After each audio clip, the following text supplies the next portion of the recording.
Welcome to MSc videos. So in this lecture we will concentrate on how to use switch case statements and some of the looping statements in Java. We know that what is the uses of if statement.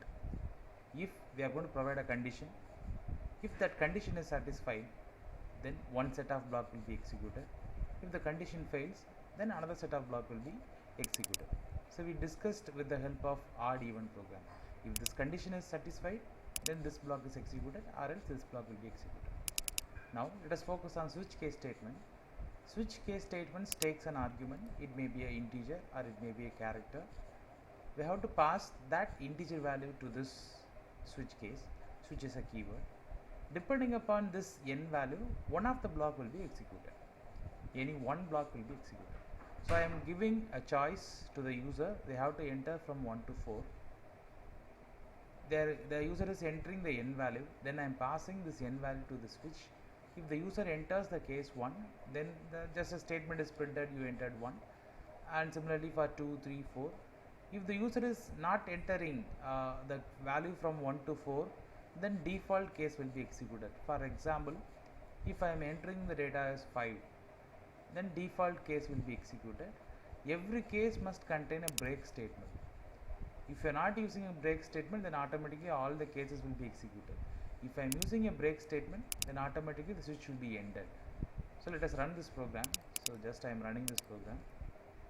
So you have to enter the value. So I am entering the value as 3. So this case number 3 is executed. You entered 3. So I am rerunning this program. So I am entering the data as 10. Actually that case number 10 is not available. So it is a wrong choice. So out of n number of blocks, one block will be executed. Let us move to the next program. This is how we are going to use a looping statement. A looping statement is used to execute a set of statement for more than one time. If you want to print your name for 10 times, you need a multiplication table program. So we need a looping statement. So now the best example of looping statement is identifying a factorial value. So you know what is meant by a factorial. 5 factorial is 5 into 4 into 3 into 2 into 1. So I am entering an input is needed. So I am getting an input from the user. So I am declaring a normal variable fact equal to 1. So what we are going to do is, if the user is entering it as 5, first I am multiplying with 1. So initially fact equal to 1. So this loop will be executed from 1 and then 1 I less than or equal to num value which user enter. Let us consider the user enters the value as 5. So this loop will be executed for 5 times. The values are 1, 2, 3, 4, 5. So 6th time I equal to 6, then the condition fails. Now first time I equal to 1. So already fact equal to 1. So 1 into 1, first time the value becomes 1. So second time the loop is executed, I equal to 2, 2 less than or equal to num, condition is satisfied. So already fact value is 1. So 1 into 2, so what will be? It will be 2. Third time I equal to 3, 3 is less than or equal to 5. So already fact is 2, 2 into 3 the value becomes 6. Fourth time I equal to 4, 4 less than or equal to num. So that what is going to happen? So it is also condition is satisfied. Already fact value is 6, 6 into 4 it is 24. During the fifth time it will become 5, 5 less than or equal to 5, condition true, fact value is 24, 24 into 5 it becomes 120. And next time I becomes 6, 6 less than or equal to 5, the condition fails, the loop will be terminated, we are getting the result.